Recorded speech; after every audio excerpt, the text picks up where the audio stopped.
So we've been talking about the progress of the American Civil War, which started in early 1861 after the 11 states of the South, which were slave states, seceded from the Union and tried to establish an independent nation known as the Confederate States of America. And in the first years of the Civil War, things went relatively well for the South. They defeated the North at the Battle of Bull Run, which was a great surprise to many people because they thought that this was going to be a pretty short war, that the South would be quickly defeated and scared away into returning to the Union. But the South had many advantages, including very good leadership in the person of Robert E. Lee, and also kind of a home court advantage at large, since the vast majority of the war was fought in the South. So in this early stage, the Confederacy does quite well until we get to Antietam. And Antietam was this first foray by Robert E. Lee in trying to attack the states of the North in Maryland. And after the Battle of Antietam, which was the bloodiest day in U.S. history, more than 4,000 Americans died on that day, the South was defeated. And that was a major turning point in the war, as we've talked about in previous videos, in that it led to the Emancipation Proclamation and was kind of the moment at which the nations of Europe ceased to consider intervening on the side of the South. So in the next few videos, I want to talk about the later stages of the Civil War. So we get into 1863, and the South is doing relatively well here in Virginia, wins the Battle of Chancellorsville, and now, nearly a year after Antietam, in June and July of 1863, Robert E. Lee decides that he is going to try again to invade the North. Now, he has several reasons for doing this. One is that the war has been taking place largely in the South. So it's summer, people are trying to harvest their crops, and Lee wants to give the South a break. So he wants to take the attention away from this area in Virginia where lots of fighting has happened, and he wants to take the war up into the North. And if the North is distracted by having to defend its own territory, then it can't go on the offensive elsewhere as easily. So Lee's plan is to take the war to the North. And Lee has another reason in his sleeve, which is that he is really hoping that in the election of 1864, which is coming up not too long after this period in mid-1863, many people believe that Lincoln is going to be kicked out of office. Now remember that not a single American president has been elected to a second term or re-elected since Andrew Jackson in 1832. So there's been a 30-year drought of two-term presidents. So Robert E. Lee has good reason to expect why Lincoln might not be re-elected in 1864, and he thinks that maybe one of Lincoln's competitors in the Democratic Party, which will turn out to be one of his own former generals, George B. McClellan, will actually want to end the war and make peace with the South. So there's kind of a morale aspect to this. You can see that many of the things done in the Civil War, and especially as we get into the later stages, are designed at making one side or the other tired of being at war.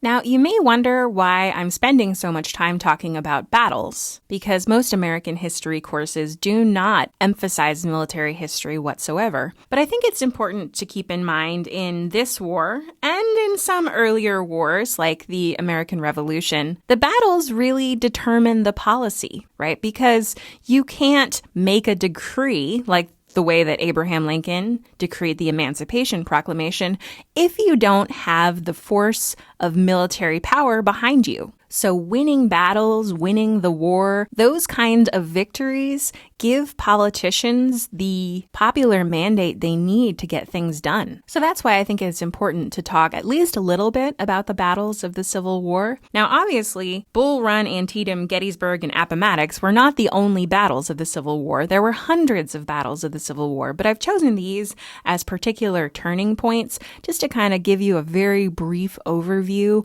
of the way that military victories and defeats were trending, because along with those military victories and defeats went the policy of the United States and the policy of the South. And if you're interested in the Civil War, it's one of the most written about topics in American history, and there are many wonderful books that will go into great detail about the politics, society, and military history of the Civil War, and lots of great television shows and miniseries that I definitely suggest that you check out. All right, well, with that said, let's talk about Gettysburg. So Lee has brought his forces into the North, and again, he's interested in kind of distracting the North from attacking in the South by bringing the war to them. He's hoping to prolong the war so that perhaps another administration that's more favorable to allowing the South to go peacefully might be in office in the North. And the other thing that he's looking for is supplies. So,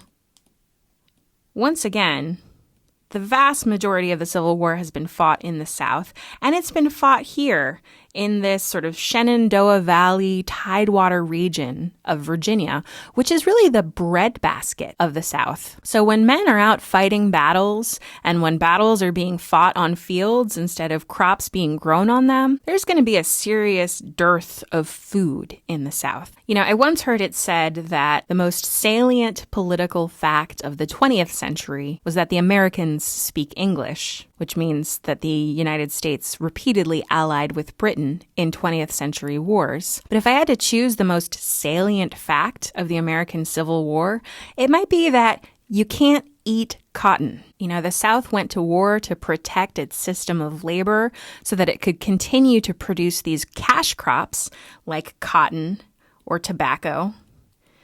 And cash crops they may be, which means that you can sell them for money, but you can't eat cotton or tobacco. And when it comes down to it, being able to feed your troops and feed your populace is something that's going to really help you when it comes to winning a war. So Lee is taking his troops up into the North, and he takes them into southern Pennsylvania, which is very lovely farmland. It's a very beautiful place. If you've never been there, I absolutely recommend you take a look. Go to Gettysburg. It's a very well-preserved battlefield. And as Lee goes through southern Pennsylvania, his troops are taking horses and grain supplies and all sorts of things that the army needs to survive, which are in short supply in Virginia. So this is like a run to the store for Lee going through southern Pennsylvania. On the northern side, General George Meade has been trying to catch up with Lee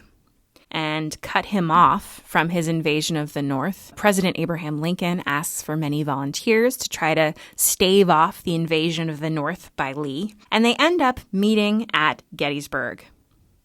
And Gettysburg is just a small farm town in southern Pennsylvania. It's just where these two troops happened to meet as Lee was on his way to the capital of Pennsylvania, Harrisburg. And Lee's forces and Meade's forces meet on July 1st, 1863.